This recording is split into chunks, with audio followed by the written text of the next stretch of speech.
স্বাগতম জনাম আমাৰ এটা নতুন ভিডিঅ'ত আৰু আজি আমি কথা পাতিম আপোনালোকে কেনেকৈ নিজৰ যিখন পান কাৰ্ড আছে পান কাৰ্ডৰ লগত নিজৰ আধাৰ কাৰ্ডখন কেনেকৈ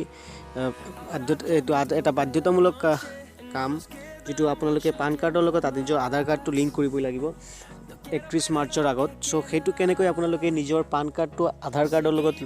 লিংক কৰিব সেই বিষয়ে আজি আলোচনা কৰিম সো বন্ধুসকল বেছি দেৰি নকৰি বলক ভিডিঅ'টো আৰম্ভ কৰোঁ Simply আপোনালোকে প্ৰথমতে কি কৰিব যিকোনো এটা ব্ৰাউজাৰ ওপেন কৰি লব আৰু ওপেন কৰি তাত টাইপ কৰিব link Aadhaar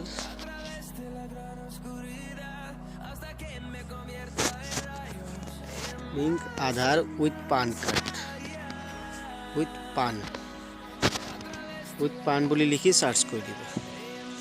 link Aadhaar with পান বুলি সাৰ্চ কৰাৰ লগে লগে আপোনাৰ সন্মুখত এনে ধৰণৰ এটা ইন্টাৰফেস ওলাই আহিব যেটো আপোনালোকে দেখা পাই আছে বহুকেইটা লিংক আছে ইয়াত আৰু আপোনালোকে কি কৰিব কোনো ফালে চোৱাৰ নাই যেটো প্ৰথম লিংক দেখা পাব ভালদৰে পঢ়িলক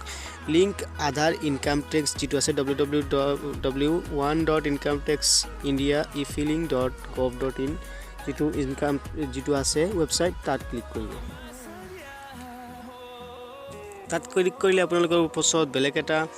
ইন্টাৰফেস ওলাই আহিব যেটো ইন্টাৰফেস আপোনালোকে দেখা পাই আছে ইয়াত লিখা আছে প্ৰথমতে আপোনালোকৰ চাৰিটা ইয়াত তিনটা জায়গা খালি আছে সেইখিনি আপোনালোকে ফিল আপ কৰিব লাগিব প্ৰথমতে আপোনালোকে আপোনাৰ নিজৰ যেটো পান কাৰ্ড নম্বৰ আছে সেইটো ওপৰতে ইয়াত এন্টাৰ কৰিব ইয়াত আপোনালোকৰ পান কাৰ্ড নম্বৰটো এন্টাৰ কৰি দিব এন্টাৰ কৰাৰ পিছত আপোনালোকে কি কৰিব সেকেন্ড যেটো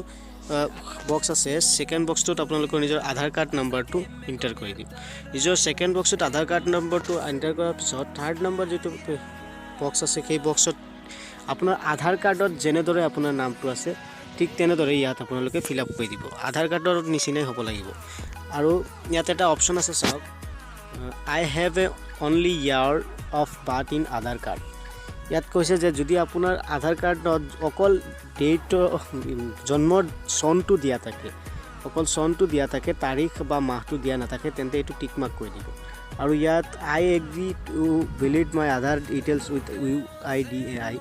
এটো এটা অপচন আছে এটো আপোনালোকে এনেকে টিক মাৰ্ক লগাই দিব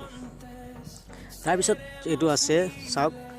ইয়াত আপোনালোকে দুটা অপচনেৰে আপুনি এটো কৰিব পাৰিব দ্বিতীয়টো হল এটো ওপৰৰখিনি ফিল আপ কৰাৰ পিছত তলত আহি ইয়াত ক্যাপচা কোড যেটো আছে BMTAGD এটো ইয়াত এই খালি বাকসটোত এন্টাৰ কৰি দিব যদি আপুনি বিচাৰে যে আপোনালোকে নিজ OTP ৰ জৰিয়তে মোবাইল নম্বৰ এটো ক্যাপচাৰ এন্টাৰ নকৰাকৈ OTP ৰ জৰিয়তে ভেৰিফাই কৰিব বিচাৰে তেন্তে আপোনালোকে ৰিকুৱেষ্ট OTP টো অপচনটোত ক্লিক কৰিব তাৰ পিছত ইয়াত আপোনালোকৰ নিজৰ মোবাইল নম্বৰটো এন্টাৰ কৰি লিংক আধাৰত ক্লিক কৰিব OTP আহিব OTP টো এন্টাৰ কৰি দিব মই ৰিকুৱেষ্ট OTP নহয় মই এনেকৈ কৰিম সো ইয়াত আপোনালোকে এটো সহজ হয় আপোনালোকে কোনো OTP দৰকাৰ নাই ইয়াত থকা যেটো ক্যাপচা কোড আছে সেইটো ইয়াত ফিল আপ কৰি দিব ফিল আপ কৰাৰ লগে লগে